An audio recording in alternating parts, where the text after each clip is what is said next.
A tothom. Autoridades, gobernantes, diplomáticos, socis del Consell de les Illes Balears del Movimiento Europeo, socis del Centro de Economía de Menorca y de Mallorca, amigas y amigos. Muchas gracias a todos por venir y dedicarnos su preciado tiempo, que es un bien que, como digo muchas veces, no les podemos devolver. Un abrazo también a quienes nos ven desde sus casas en Menorca. Esta noche, Cibame, muchas gracias Teresa y moltes gràcies per Pons, y el Cercle de Economía de Mallorca hemos unido nuestras ideas, nuestros valores y nuestras fuerzas y abrimos la puerta grande para recibir, escuchar y agradecer, como se merece, a un invitado muy grande, a un secretario general adjunto de las Naciones Unidas y alto representante de la Alianza de Civilizaciones, una idea que casi se fraguó o consolidó en Mallorca, y a un exministro de Asuntos Exteriores y Cooperación Internacional del Reino de España entre 2004 y 2010, probablemente el político español que más kilómetros ha hecho en esta vida. Sí. Lo comprobado. No hay pecado en seguir la propia vocación, nos dejó escrito Shakespeare, y pienso que efectivamente la notoriedad y el éxito de la persona que hoy toma asiento entre nosotros se fundamenta en eso, en una sólida vocación, en una vocación internacional que ha desbordado con mucho nuestras fronteras y que ha ido desarrollando y sigue haciéndolo una inmensa y difícil labor, compleja y memorable, y por eso mismo la podemos recordar. Es imposible hablar, pues, en estos momentos de otra cosa que no sea la trayectoria y la persona de Miguel Ángel Moratinos Cullahuvé, artífice valiente que percute y repercute desde hace décadas y hace sonar, sin cesar, tambores de paz, y que además también la construye, porque la paz, como los edificios sólidos, necesita de buenos arquitectos, arquitectos de la paz como él. Busca la paz, pero nunca se rinde. Miguel Ángel Moratinos dice que es mucho más fácil bombardear que construir la paz. Y a ninguno de los presentes se nos escapa, y alguno de ellos en primera fila ha trabajado directamente con él, que su larguísimo currículum vitae está plagado de nombres propios y de hitos históricamente relevantes, porque su vida profesional, como diplomático y como político, de primerísimo nivel, la ha pasado rodeado de las personas clave en los momentos clave, y con o frente a los verdaderos actores de la historia reciente, de la que él es también y sin duda un protagonista principal. Madrileño, políglota, hijo de Luis y Teresa, abuelos comerciales y orfebres, casado con 2 hijas y un hijo. Muy jovencito fue destinado como director para relaciones de los países del Este.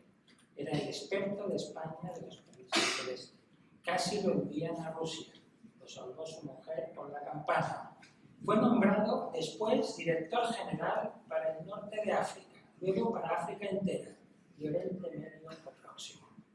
Director del Instituto de Cooperación con el Mundo Árabe, destacó por la organización entre bastidores de la histórica Conferencia de Paz en Madrid en 1991, con asistencia, entre otros, de George Bush, Mikhail Gorbachev, Isaac Shamir, Felipe González y Francisco Fernández Ordóñez. Como embajador de España en Israel, en 1996, nuestro invitado logró fomentar una sólida red tanto con israelíes como con palestinos, y su nombre se asocia desde entonces con los de Ehud Barak, Simón Pérez, Ariel Sharon y, por supuesto, con Yasser Arafat, a quien hizo de escudo humano y de quien conserva como preciado regalo unas gafas que le permiten ver con claridad y conocer, como muy pocos y desde todos los ángulos, las claves del histórico conflicto de ese Oriente cercano.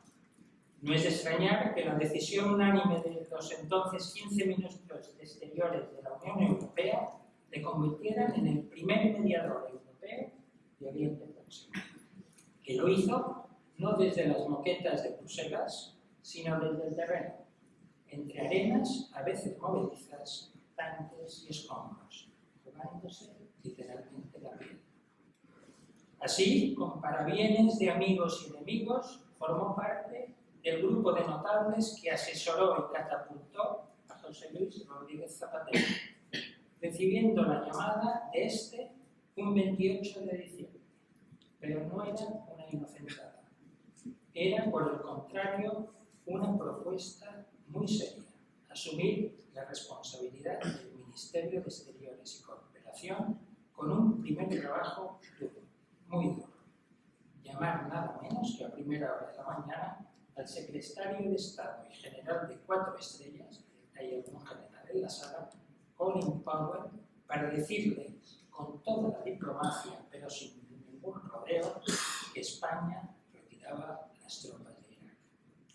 Me deja usted muy decepcionado, fue la escueta respuesta. 2 días más tarde, nuestro invitado viajó a Washington para observar cara a cara el rictus más que serio de Condoleezza Rice, asesora entonces de Seguridad Nacional, personas clave en los momentos clave.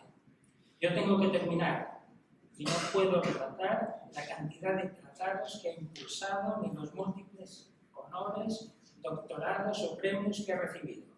Los tienen todos en Internet. Hemos venido a escucharle a él, hemos venido a que nos hable de Europa en esta encrucijada y todos deseamos hacerlo, yo el primero. Pero como este hombre no es la clase de persona que presume de sus logros, en esta casa pensábamos que necesitaba una presentación. Y necesita saber que desde Mallorca y Menorca, donde tiene una casa, en Vinebeca, apreciamos sus ingentes esfuerzos para que nuestra comunidad, para que España y el mundo sean un lugar un poco mejor. Sí, nuestro invitado de honor se ha pasado muchos días, noches, semanas, meses y años para llegar hasta aquí. Se ha entrevistado con centenares o miles de personas clave y ha viajado millones de kilómetros, y no es ninguna hipérbole literaria. Del 2004 al 2007, contabilizados más de 5 millones de kilómetros, 30 veces la vuelta al mundo. Y desde el 2007 a hoy no ha parado. Y hoy le hemos hecho viajar un poco más, desde Azerbaiyán a Menorca y a Palma, antes de regresar a Nueva York. Por tanto, lo hemos hecho para estar con nosotros y compartir su experiencia y sus ideas. Al recordar todos sus logros, 3 palabras siguen sobresaliendo: vocación, compromiso y determinación. Miguel Ángel, sé que a todos los presentes nos complace darle una calurosa bienvenida en esta que es también su tierra, y mostrarle nuestro aprecio y agradecimiento por su vocación, por su compromiso, por su generosidad y por su perseverante determinación en nuestro beneficio. Muchas gracias a todos.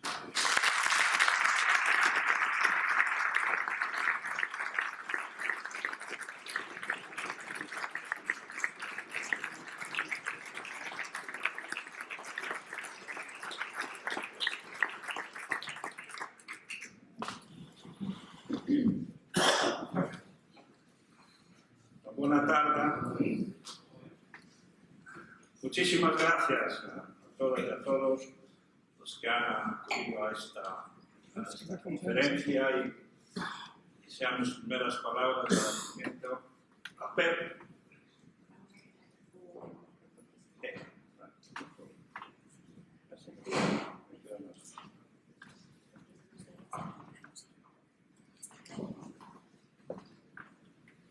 A Pep Vicens por no solamente invitarme a esta conferencia del CERCLE y a presentarme. creo que Fermi tiene agentes secretos que logran introducirse en lo que es la trayectoria y vida de un político diplomático y que recoge con exactitud lo que ha sido ya una larga carrera política y diplomática. Por lo tanto, mil gracias a Per Vicens, al CERCLE, a todos ustedes por aquí estar presentes, a mi querido amigo José Pons, que fue el que me llamó una mañana temprano en Nueva York. En Nueva York los horarios son diferentes, pero no me despertó, fue justo, ya estaba yo despierto. Y me hizo esta propuesta de venir a Mallorca. Es un lujo venir a Mallorca, es un lujo estar en las Baleares y para mí es un gran placer. Siempre tengo un recuerdo de las distintas conferencias e intervenciones que he hecho aquí. Han sido tremendamente entrañables y con mucho afecto, sobre todo con una interacción y un interés que muestran la calidad humana de toda la sociedad de Palma, o de Menorca, o de todo el conjunto de las Islas Baleares. Por lo tanto, Pepe, gracias.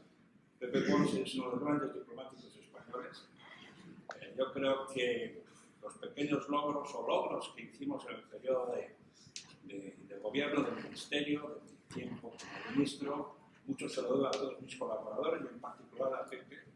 Tuvimos temas muy difíciles, muy sensibles, avanzamos enormemente, pero la historia a veces se cruza y salimos un pelín antes. Si no hubiésemos resuelto el problema de Gibraltar, se lo aseguro. Estuvimos muy cerca. Gracias a Pepe Pons, que demostró una inteligencia, una capacidad diplomática extraordinaria. Pero hoy vengo a hablarles de Europa, de nuestra querida Europa. Y creo que han acertado. Sé que Pepe Pons y el movimiento europeísta de las Islas Baleares ha convocado en distintas ocasiones recientemente a una serie de ponentes para movilizar el sentimiento europeo en nuestra ciudadanía y por lo tanto poder tener el debate necesario que hoy día Europa merece. Y a mí me ha tocado hoy, 6 de mayo, a 3 días del 9 de mayo, el Día de Europa, para recordar lo que fue esa famosa, esa extraordinaria declaración Schuman, el 9 de mayo de 1950, donde la primera palabra, la primera frase se refería a la paz. Y ese va a ser un poco el hilo conductor de mi intervención, de que no nos tenemos que olvidar los europeos que este gran proyecto europeo es un proyecto de paz. Lo ha mencionado el presidente del CERCLE. Tengo compromiso, tengo determinación, tengo perseverancia, pero lo que me mueve en esas 3 cualidades es mi búsqueda por la paz. Por tanto, el debate de hoy, espero que podamos intercambiar al final de mi intervención, es un debate oportuno. Vamos a tener el próximo mes de junio elecciones europeas, donde la ciudadanía europea y española debería movilizarse. Tenemos que recordar que en el año 1979, las primeras elecciones al Parlamento Europeo, la participación fue de un 63% y fue, desgraciadamente, reduciéndose a cada una de las secuencias electorales posteriores. Llegamos incluso a bajar a un 43% de participación general y la última subió un poco, en el año 19 se alcanzó un 50,3%. Los españoles nos comportamos un poco mejor, pero no pasamos del 60%. 60% cuando lo que está en juego es tanto. Cuando tanto nos quejamos de nuestra querida Europa, que se nos olvida que somos Europa. O sea, no estás mirando las elecciones, no. Tú eres europeo, tú puedes configurar, puedes participar, puedes construir la Europa que tú deseas como ciudadano europeo. Pero la sociedad no se siente aquí representada. Por tanto, gracias Pep por invitarme, gracias Pepe por invitarme en este momento clave, yo diría casi existencial para el futuro de Europa. ¿Y qué es Europa? ¿Cuándo surge la idea de Europa?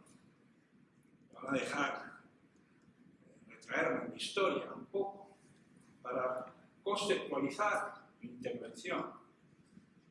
Ese es Iopo, 900 años antes de Cristo, nuestra era, el que primero habla de Europa frente a Asia. Y surge el famoso mito, el rapto de Europa. Una dehesa bella, creada por el rey Agenor de Tiro. Y todo el mundo se enamora de Europa. Y Zeus se enamora de Europa. Y se convierte en un toro. Y rapta a Europa. Vuela sobre el Mediterráneo y llega a Creta. Los griegos la celebran. Pero Europa es el oeste. El origen etimológico de Europa es muy interesante porque es la noche, la oscuridad, es la puesta del sol.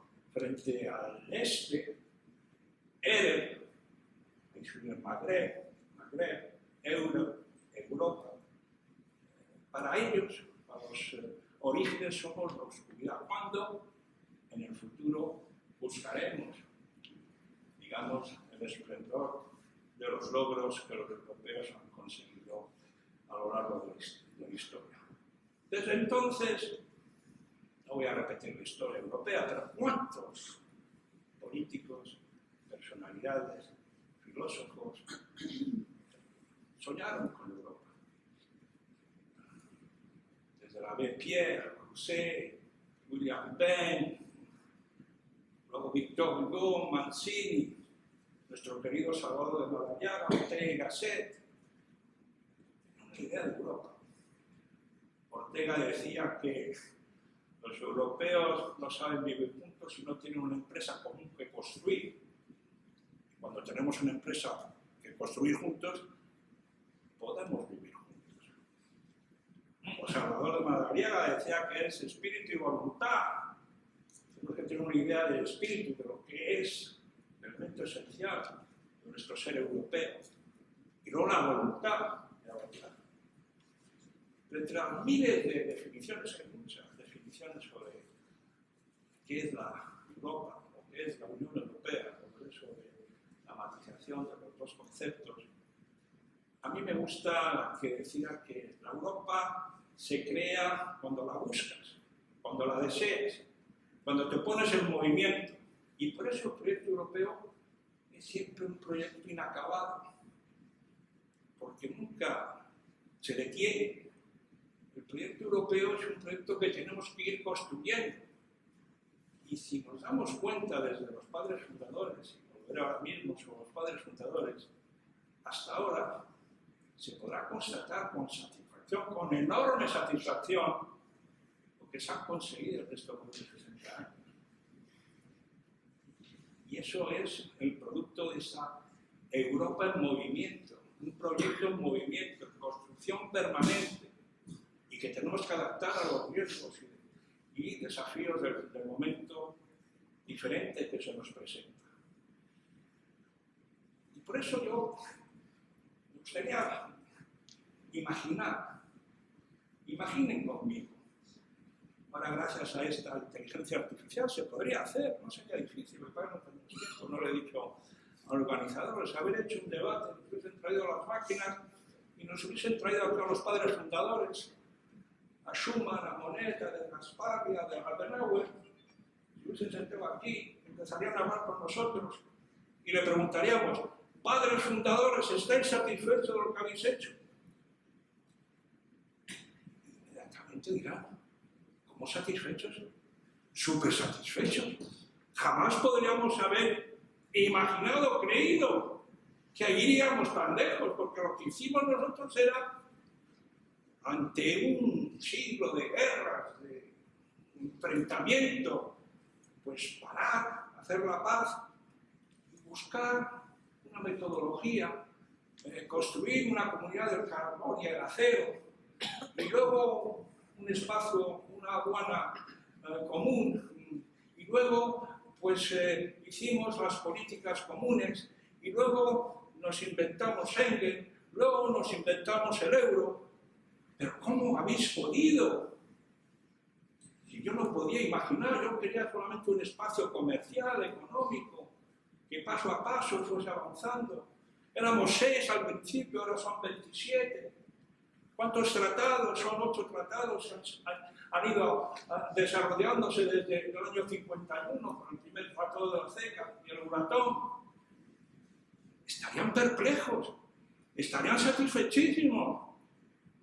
Sin embargo, nosotros, hay un europesimismo, nada funciona, es un desastre, no avanzamos, somos irrelevantes. Entonces sí, les tendríamos que decir nosotros, sí, padres fundadores, todo esto está muy bien, pero hoy no tenemos a personalidades como ustedes que saben indicar cuáles son las prioridades, cuál es el nuevo relato de la Unión Europea, cuál debe ser nuestro mensaje a la ciudadanía, cuál deben ser nuestras prioridades inmediatas para construir esa Europa del siglo XXI. Y es donde ahí nos centraríamos en la Europa de estos días. Recientemente, el presidente de la República Francesa, Emmanuel Macron, pronunció un gran discurso en la Sorbona. Esto no es la Sorbona, pero es casi como la Sorbona. Y yo no soy el presidente de la República Francesa, yo soy un modesto, político diplomático. Entonces el señor Macron dice, la Europa no es eterna, pero está en peligro de muerte. Nos debe preocupar muchísimo. A mí no me preocupa mucho porque en el año 2021 dijo la OTAN está en coma y 2 años más tarde está más reforzada que nunca. Por lo tanto, el pronóstico del presidente de la República Francesa no lo tomo muy en serio, porque se va a equivocar. Y si no se equivoca sería tremendamente negativo para todos nosotros. ¿Ustedes quieren estar en peligro de muerte? Yo no, desde luego. En absoluto. ¿El modelo europeo está decadente? Yo no lo considero. Es un modelo político-social que recoge el mayor interés en cualquier otra parte del mundo. Todo el mundo quiere venir a Europa, todo el mundo quiere gozar del modelo europeo, del estado de bienestar europeo, de la vida, de las libertades, de los principios. Por lo tanto, la primera reivindicación que tenemos que exigir a los políticos europeos, a todos aquellos que se ocupan de Europa y a la ciudadanía europea, es recuperar la confianza en nosotros mismos. Porque dependerá de que nos recuperemos y tengamos confianza en nosotros mismos, de que podamos abordar con éxito y con acierto las distintas medidas y las distintas políticas que tenemos que aplicar. Eso es, por lo tanto, mi elemento voluntarista, posibilista, optimista. Pero luego está la realidad de todos los días, la realidad actual. Y he tenido el honor y el privilegio de firmar 2 tratados europeos. El primer tratado constitucional, en octubre de 2004 en Roma, en una ceremonia, me temblaba la mano. Me decía el presidente Zapatero, por favor, ministro, que no te tiembla la mano, porque era un momento histórico. Y España lo aprobó por referéndum. Pero sin embargo Francia y Países Bajos lo rechazaron. Y ahí, a partir de ese tratado constitucional, puedo decir que ese entusiasmo europeísta empezó ya a quebrarse. Los expertos europeístas, imagino habrá muchos aquí, es esa lucha entre federalistas y fundamentales, ¿no? Que es la Unión Europea, es esa contradicción entre los integracionistas que dicen ahora mejor que no federalistas, los federalistas yo creo que hemos perdido la batalla, pero sí, todavía creemos en una mayor integración de las instituciones europeas, y los que defienden pues, el retorno a los nacionalismos, a las decisiones gubernamentales, a bloquear todo aquel avance que podíamos dar en el movimiento europeo.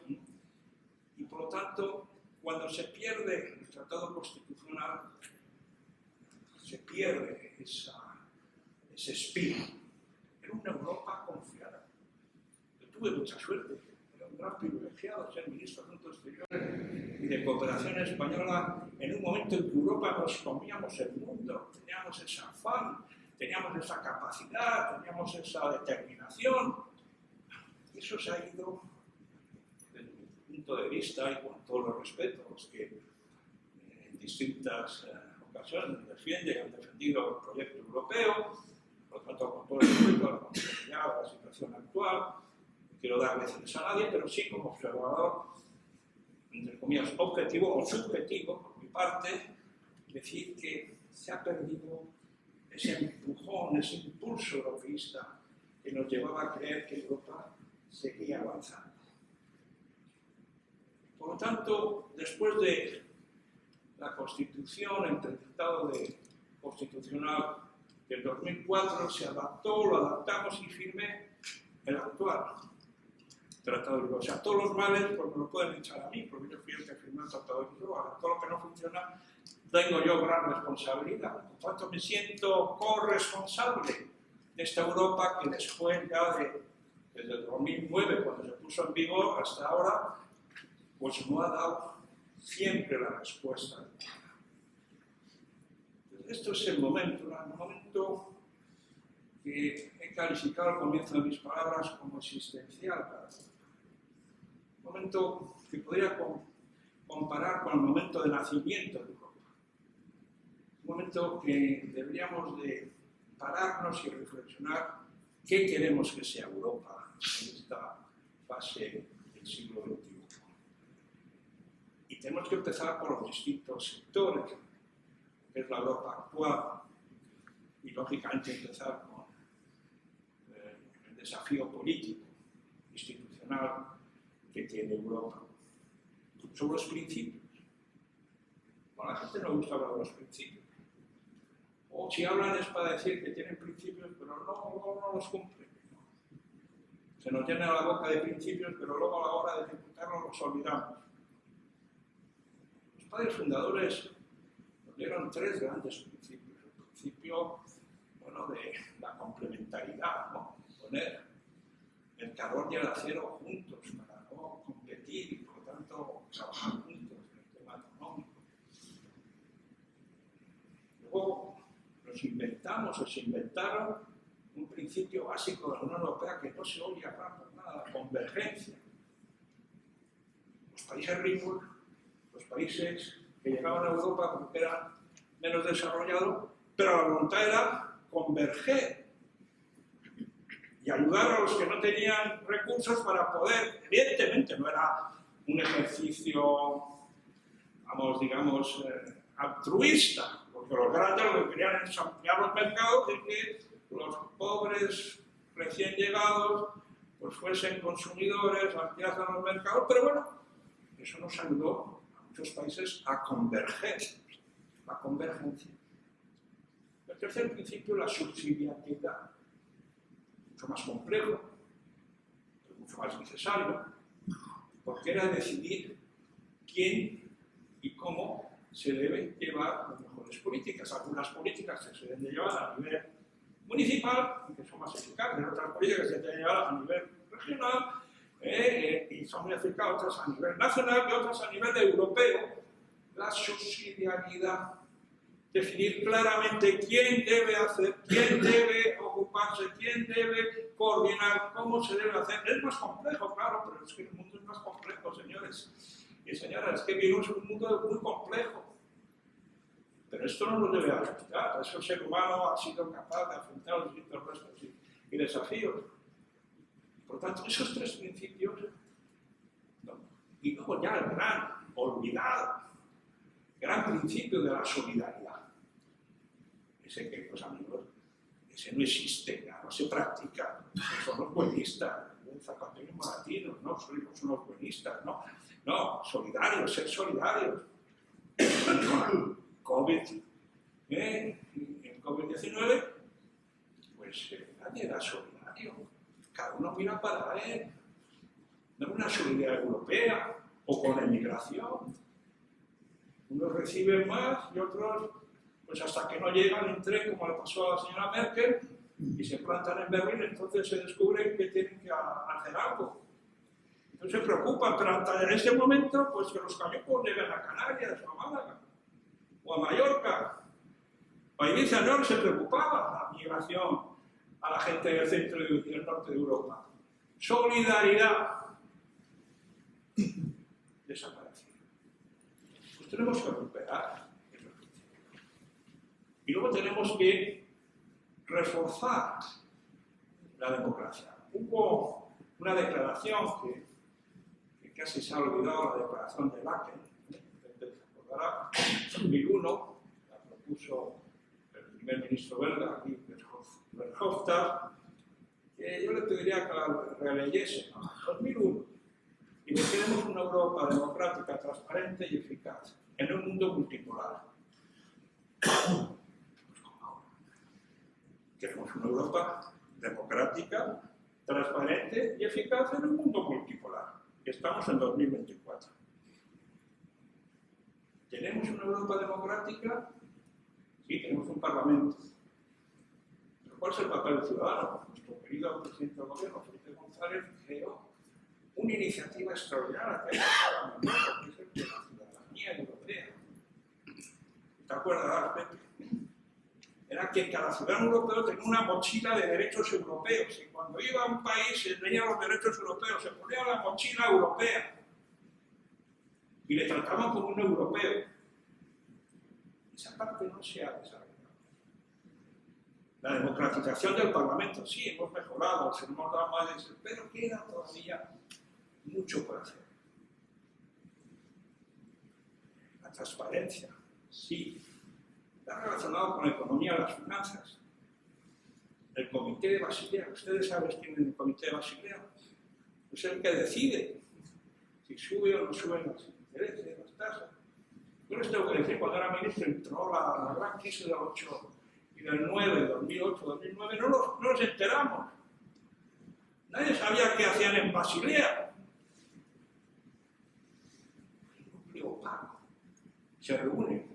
Informan a veces al ECOFIN, el ECOFIN informa a veces al Consejo, del Grupo de la Unión Monetaria, pero ciudadanos, los gobiernos, ¿por qué de repente hay que eliminar una política social porque el Comité de Basilea, el ECOFIN decide? Hay una falta de democratización económica y financiera esencial para que el ciudadano recupere la confianza y la credibilidad en las instituciones. Y luego la eficacia. Una eficacia cada vez más compleja, porque claro, somos 27 países. Y eso me hace acudir rápidamente al gran desafío político que tenemos, que es la ampliación. Somos 27 estados. Nosotros cuando ingresamos éramos 15. 11, ¿no? 12, eso 12. Luego fueron 15 y luego 25, se ha cumplido ahora el 1 de mayo, 20 años del ingreso de los 10 de los Bálticos del Este, y menos mal que se compensó con Grecia y Malta, con Chipre y Malta, que supuso un terremoto. Nosotros acabamos de llegar al gobierno. Imagínense ustedes que tienen unos familiares en América Latina y dicen, soy el tío de Caracas. Pero bueno, ¿qué haces? Oye, que no puedo estar más aquí, que llego con toda mi familia a tu casa. Tú dices, bueno, sí, no, es que es de vida o muerte. Pues ven, por favor. Claro, llegan 10 nuevas personas a tu casa y hay que tener 10 habitaciones.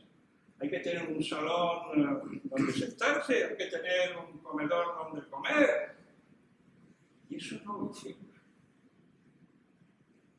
Preferimos apostar por la ampliación antes de trabajar por la profundización de las reformas internas para acoger a familiares de Caracas. ¿Y qué se produjo? Tensión. Hombre, cuando estás en una reunión, todos los que participan en reuniones de trabajo, hombre, si son 5, os enteráis y participáis más. Si son 15 es más complicado, pero si son 27 o 28, como fuimos con los británicos antes que se saliesen, cada ministro quiere tomar la palabra, se pierde la agilidad, el intercambio, la capacidad de consensuar. Por lo tanto, la ampliación nos va a plantear un problema grave, porque están los Balcanes, que tienen todo el derecho legítimo a ingresar. ¿Por qué Croacia y Eslovenia gozan de todos los privilegios y la pobre Serbia, que era muy mala, que estaba más desarrollada que Eslovenia, no, Eslovenia no, pero que Croacia sí, que queda fuera, o Montenegro, o no digamos Bosnia y Herzegovina, no digamos las siguientes fases de ampliaciones, ahora por razones político, ético, morales, Ucrania, Moldavia y Georgia. ¿Qué grupo vamos a crear? ¿Va a ser posible? Se han inventado los dirigentes, con cierto, pero ha quedado ya totalmente ya sin fuerza, lo que llaman la Comunidad Política Europea. Ya la confusión es absoluta. Tenemos el Consejo Europeo, tenemos la Unión Europea, con el Consejo, la Comisión, y luego tenemos esta Comunidad Política Europea.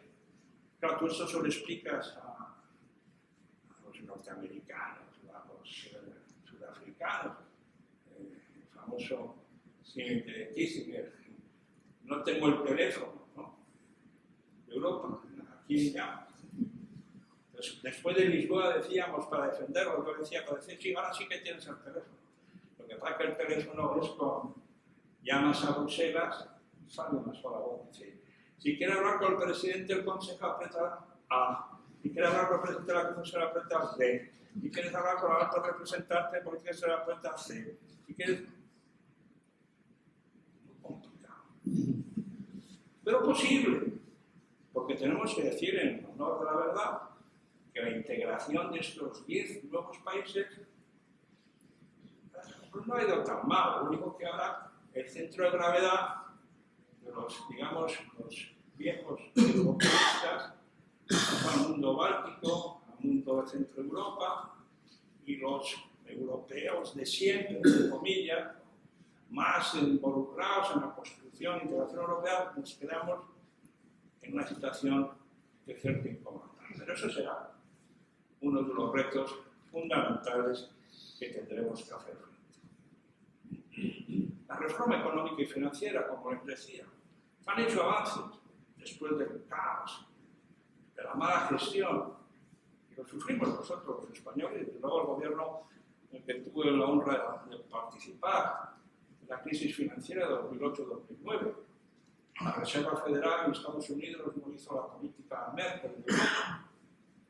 Nosotros sí, nosotros como éramos los malos, cuando la crisis venía del Atlántico, no venía de Europa, aquí no había problema con las hipotecas, las prime no, pero sufrimos la crisis financiera. La sufrimos terriblemente. Eso se ha remodificado, gracias a Dios, se ha tomado más en serio, hay una serie de mecanismos de estabilidad económica y financiera, y va mejor. Pero aún así, vuelvo a insistir, falta una democratización económica y financiera de la Unión.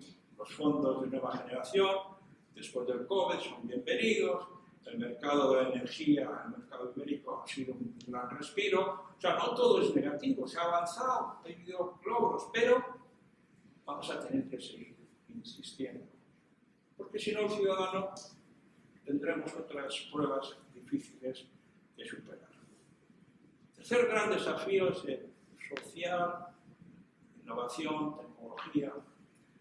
Ahí es donde yo creo se está haciendo mejor, tanto lo que es el nuevo mundo, la inteligencia artificial. Europa ha sabido mantener un marco de defensa de la privacidad, de lo que debe ser el marco esencial para que el mundo digital no nos haga desaparecer y tengamos el síndrome de los gorilas, que dentro de unos años puede ser nuestra talana. Mire, el sapiens ha desaparecido, ¿no? Como los gorilas, ¿no? Ahora tenemos una nueva especie llamada inteligencia artificial. Y estos humanos, pues sí, están ahí en una reserva, ¿no? Sí, son gentiles, son simpáticos, pero hemos perdido. Europa en ese sentido es, por ahora, el actor internacional que mejor está tratando. Lo mismo pasaba con el cambio climático, pero que ya empieza a rechinar, ¿no? Porque los campesinos se rebelan, porque el costo económico es brutal, y eso nos va a colocar en una contradicción. Hemos sido los campeones de la lucha por el cambio climático, de las medidas más avanzadas en contra de todo lo que es las medidas verdes, y sin embargo ahora la votación que se va a celebrar en Bruselas en junio puede poner y condicionar un retroceso en la agenda verde de cambio climático. Y luego el gran tema social, evidentemente, la inmigración. En Europa no podemos hablar de otra cosa que nada más que la inmigración. No hay problema económico, no hay problema de investigación, no hay problema de desigualdad, no hay problema de educación, no hay problemas culturales, no, solo que nos preocupa la inmigración, que nos vienen a reemplazar. Y como nos vienen a reemplazar, tenemos que construir barreras, crear frontex. Eso me parece muy bien. Pero ahí yo soy absolutamente contundente. Pero los mensajes no llegan y nunca han llegado. ¿Emigración qué significa? Que vienen de fuera, del exterior, ¿no? ¿Y por qué tienen que ser los ministros de Interior los que se ocupan de la emigración en Europa? Y no los ministros de Asuntos Exteriores. ¿Y por qué la nueva decisión del Parlamento Europeo? Que un equilibrio, ¿no? Entre uno y otro, como lo repartimos. Eso es muy tarde, queridos amigos. Pero parece que nos gusta mantenernos con el conflicto. Pero si la gente migra por capricho, la gente migra por tres razones obvias, o porque hay guerra y conflicto, o porque hay cambio climático, no tienen desertificación, por pobreza y hambre, y por dignidad. Pues vete al problema de raíz, que está en el país de origen, en el país de tránsito, no está en tu país, no está en la frontera, no está en los barcos que impiden que lleguen. Luego eso ya es muy tarde. Yo no digo que no nos protejamos, y los ministerios de Interior hacen lo que tienen que hacer, que es proteger una vez que está en la frontera. ¿Pero qué hacemos los ministros exteriores? ¿Cuántos ministros exteriores viajan a África? Bueno, el actual, mi querido José Manuel, empezó a ir a África siguiendo la historia de nuestra época que hicimos el Plan África. Yo hice el Plan África porque tenía una amenaza de inmigración enorme y convertí lo que era una crisis en una oportunidad, y abrí 4 embajadas, 5 centros de cooperación y empezamos a trabajar. No era perfecto, pero la preocupación era consolidar esas poblaciones en lugares de origen. Pues no hay ningún movimiento serio de plantearse cuál es el origen del problema migratorio. Seguimos con lo mismo. Y por lo tanto, si seguimos con la misma política, seguiremos sufriendo esa denominada amenaza a la estabilidad de la cohesión social europea. Y ya el último gran desafío, que es el que más me interpela, es la política exterior de la Unión Europea. Hay un término que se ha puesto de moda, que es la autonomía estratégica, y que me parece que está muy bien escogida. Entonces, todos mis colegas, mis amigos europeos, ministros, altos representantes, todos mis amigos, todos están súper contentos porque han descubierto la autonomía estratégica de la Unión Europea. Y dicen autonomía estratégica en energía. Cortamos con Rusia, buscamos nuestra propia independencia energética. Autonomía estratégica en materia alimentaria, no dependemos de cómo nos llegan los alimentos o tal. Autonomía estratégica en materia sanitaria, autonomía estratégica en materia industrial, los chinos, no comprar nada a los chinos, nosotros haremos todo. Y entonces yo les pregunto, y le pregunté a mi querido compañero, amigo, de verdad, amigo, Josep Borrell, querido Pepe, ¿dónde está la autonomía estratégica en política exterior? Que es la madre de todas las autonomías estratégicas. ¿Por qué Europa no tiene una posición autónoma, independiente, en materia de política exterior? Porque si tienes una política independiente, si tienes una autonomía estratégica en política exterior, la tendrás en energía, en alimentación, en industria. Pero si no la tienes, estarás obligado a seguir actitudes, posiciones, actuaciones que no siempre te benefician.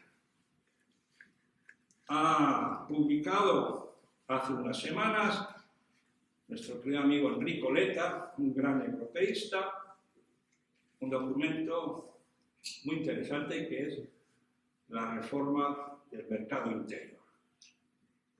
Bueno, en ese documento no es solo yo, Moratino, es Enrico Letta, que informa al Consejo de los Estados miembros de cuál es su análisis de la nueva quinta libertad que va a haber en materia de innovación, educación, data digital, etc. Pero en las introducciones dice lo siguiente, que Europa en los últimos 2 años, a raíz de la guerra de Ucrania, ha aumentado su presupuesto militar un 2% y ha multiplicado enormemente su gasto militar 3 trillones de dólares. De los cuales el 80% lo hemos comprado en Estados Unidos. O sea, el 80% de los 3 trillones del aumento del gasto militar lo hemos comprado en Estados Unidos. Y luego dice también el ahorro privado en Europa, que es también extraordinario, también la misma cifra. En lugar que el ahorro privado vaya a la inversión en Europa, se va a Estados Unidos. Por tanto, ahora iré en el tema de las guerras, que es lo que más no me gusta, lo que más combato. Pero para que entiendan que nadie está diciendo que Putin tenga razón, que nadie está diciendo que no tengamos que ayudar a los ucranianos. Pero un general de pegado ucraniano ahora dice que no necesita más armamento, que lo que necesita son más soldados. Porque la paradoja, y fíjense ustedes, la paradoja es grave. En el mundo del siglo XXI decíamos que la guerra de Ucrania era una guerra tecnológicamente superior, en parte, los drones, la nueva guerra de drones. Pero donde se celebra la guerra es en las trincheras como en la Primera Guerra Mundial. Casa a casa, trinchera a trinchera, muriendo. Claro, los ucranianos, los jóvenes ucranianos no quieren la guerra. Y por eso se escapan. Y por eso los consulados han dicho que no pueden ir. Porque claro, es muy fácil decir que haya guerra y que los ucranianos mueran.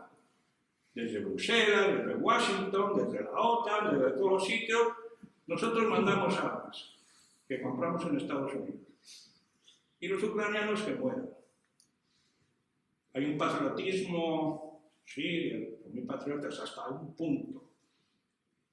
¿Hasta cuándo vamos a ser serios con la situación en Ucrania? ¿Cuáles han sido las consecuencias para Europa? Reales, económicas, sociales. ¿Y cuál es el futuro de la salida de la guerra de Ucrania? ¿Rusia va a desaparecer? ¿Con Putin o sin Putin? ¿Un nuevo Putin? ¿Un nuevo aliado como tuvimos en su momento? Los rusos no van a desaparecer y los hemos empujado a que sean los más esclavos y sumisos ante China, la otra gran enemigo, China. Por tanto, en geopolítica, en Europa, teníamos que meditar las consecuencias a corto, medio y largo plazo. Y defender nuestros intereses. ¿Eso significa estar enfrentados a Estados Unidos? No. Somos socios, somos aliados. Pero nosotros tenemos que defendernos. Y hoy ha habido una noticia esta tarde, antes de venir aquí, el teléfono me ha llegado, que el presidente Putin ha anunciado el inicio de ejercicios nucleares tácticos en la frontera con Ucrania. Nada más ni nada menos. Como consecuencia, a Mambrú se va a la guerra del señor Macron, que dice que tenemos que llevar soldados a Ucrania. No aprendemos de la historia. ¿Cómo empezó la Primera Guerra Mundial? Bueno, un archiduque visitaba Sarajevo y un nacionalista serbio le disparó en las calles de Sarajevo. Bueno, en Viena recibieron la noticia de otro archiduque, si es grave. Pero la demás gente siguió bailando, disfrutando. La concatenación. Todos los que hemos estudiado historia y historia diplomática te enseñan que hay que tener mucho cuidado cómo se va de una etapa a otra, cómo se supera una etapa y cómo de repente más de 20 millones de ciudadanos están en las trincheras muriendo brutalmente en el frente contra los alemanes. Bueno, aquí lo tenemos muy claro. ¿A dónde queremos llegar? Porque si hablemos que estamos de acuerdo que Putin es un loco, es un irracional, es algo que no se puede tratar, pues como es irracional, como es un loco, lo que tienes que evitar es llegar a un momento en que cometa la mayor irracionalidad, que es la desaparición de todos nosotros. Como serán nucleares tácticas, nos afectará a nosotros. Del otro lado del Atlántico no llegarán. No llegarán los efectos nucleares, no llegarán. Los que sufriremos seremos nosotros. Pero todo parece, Mambrú se va a la guerra. Todos contentos, armarnos. La Europa potencia, la Europa protectora, la Europa de defensa. Sí, la Europa de defensa tenemos que tener, claro que sí. Y es hora de tener una Europa de defensa. Imagínense que no es una locura decir que el señor Putin, perdón, que el señor Trump es elegido en los Estados Unidos. Eso puede ser el mes de noviembre, estamos en el mes de mayo. Y el señor Trump ha dicho, ahora se ha corregido, pero que se va de la OTAN. Y los europeos nos quedamos colgando la brocha con la OTAN, sin defensa nuestra, defendiendo una alianza militar en contra de Rusia. Y ellos, decía Borrell en una intervención el pasado viernes, lo escuché con razón, Estados Unidos no ha perdido porcentaje económico del PIB en el mundo. Europa hemos descendido seriamente. Yo vivo en Nueva York, vivo en Estados Unidos. Les aseguro que ahí la guerra les va estupendamente. Y ya no digo a las industrias armamentísticas, claro. Si ustedes quieren ganar dinero, inviertan en bonos en las industrias armamentísticas, serán millonarios. Es lo que da dinero. Eso me lo decía el Papa recientemente. Si uno se quiere hacer rico, inventa en las empresas, industrias armamentísticas. Se van a ganar mucho dinero. Pero eso nos interesa a nosotros. Por lo tanto, autonomía estratégica en materia de política exterior. Y de ahí, el mal que añade a mi preocupación europeísta es que cuando hay otro conflicto de enorme gravedad, dramatismo, como el de Oriente Próximo entre Israel y Palestina, doble rasero. Lo que tú dices para Ucrania vale para Ucrania, lo que dices para Palestina no vale para Palestina. Salvo algunos países, como gracias a Dios, el nuestro. Pero los demás, no. El comportamiento del ejército israelí es normal, es lógico, defensivo. Por cierto, hay una buena noticia que me entró justo antes de empezar, que parece ser que jamás ha aceptado la propuesta egipcia. No he podido leerla, la leeremos posteriormente. Será una buena noticia. Pero en cualquier caso, ese conflicto merece que la Unión Europea, y ahí el alto representante Borrell sí que está dando una buena batalla, y sí, pero está solo, está aislado, salvo un grupo pequeño de países europeos. Por tanto, Europa tiene que conocer bien cuáles son sus intereses. ¿Qué viene de Oriente Próximo?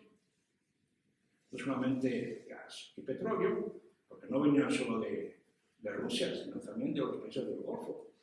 Por tanto, nos interesa la estabilidad energética en Oriente Próximo. Nos viene el terrorismo, entre comillas. Nos viene la inmigración.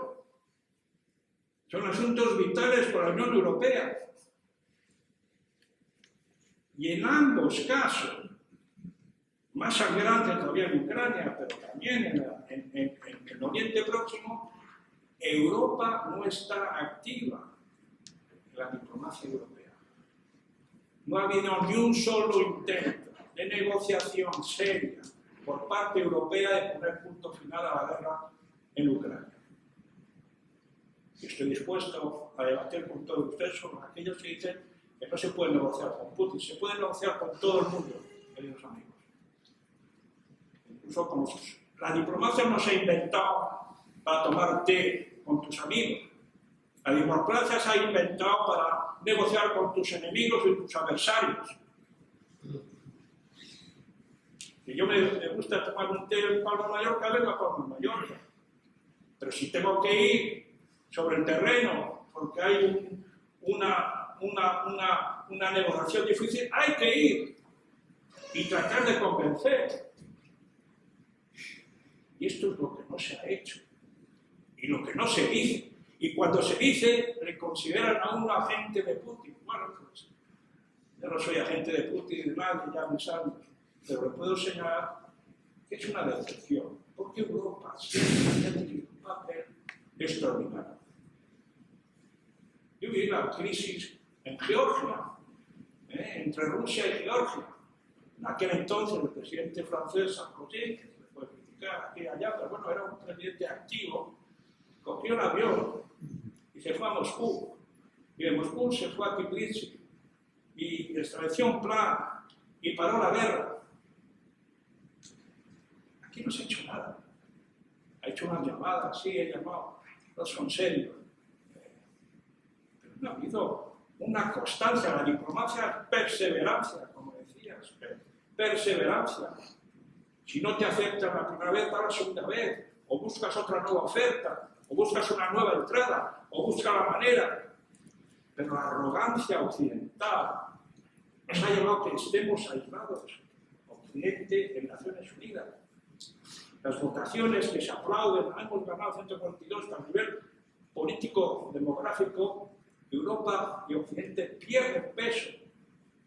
El sur global no nos soporta más. Y tenemos que reaccionar, porque no tenemos nada que ocultar. Todo lo contrario, la Europa de los valores, de los principios, de los derechos humanos, pero cuando hay doble rasero y no hay capacidad y voluntad de negociar y, por tanto, resolver los problemas, pues dicen estos europeos son como los norteamericanos, son todos iguales, incluso con cierto desprecio, que sienta muy mal, que de todas formas hay que hablar con los europeos. Mejor hablamos con los americanos y luego con los europeos y dirán, no voy a perder tiempo a hablar con los europeos, y los europeos no van a seguir lo que dice el tío Sam. Es muy grave esa falta de autonomía exterior, estratégica exterior de Europa. Y por lo tanto, ya con ello concluyo, creo que Europa tiene que pensar seriamente cuáles van a ser los riesgos y desafíos de este siglo, que ya llevamos 24 años. El siglo XX fue un siglo negro, nefasto. Tardamos 45 años la humanidad en establecer una regla y unos principios de gobernabilidad internacional. Después de 2 guerras mundiales, 45 años, casi medio siglo. Aquí vamos caminando casi por el mismo sendero. Llevamos 24 años sin la capacidad de reformar las instituciones internacionales, sin la capacidad de innovar en las cuestiones esenciales de lo que va a ser el futuro de todos los ciudadanos del mundo. Cuando tenemos la mejor capacidad de formación de recursos humanos, científicos de la historia de la humanidad, y en particular los europeos. Por tanto, las elecciones del próximo mes de junio son fundamentales. La Europa es una Europa en movimiento y nos tenemos que mover, confiando en nosotros mismos, estando convencidos de que los valores, los principios que defendieron nuestros padres fundadores siguen estando y siguen siendo válidos. Y si lo hacemos así, creo, y así se lo digo a los jóvenes europeos, no seáis pesimistas, eso que escucháis que vais a vivir peor que nuestros padres y abuelos, es falso. Es falso si no os movilizáis, si no utilizáis vuestra capacidad de decisión, de compromiso, de movilización. Estáis mejor preparados que nuestras generaciones. Tenéis todas las capacidades tecnológicas, de innovación que nosotros no teníamos. Lo que hace falta es voluntad política y voluntad de volver a tener un espacio en donde Europa no es la Europa de las luces, la Europa de esas milagrosa aventura que fue la que tuvieron los padres fundadores de hacer una Europa de paz. Muchísimas gracias.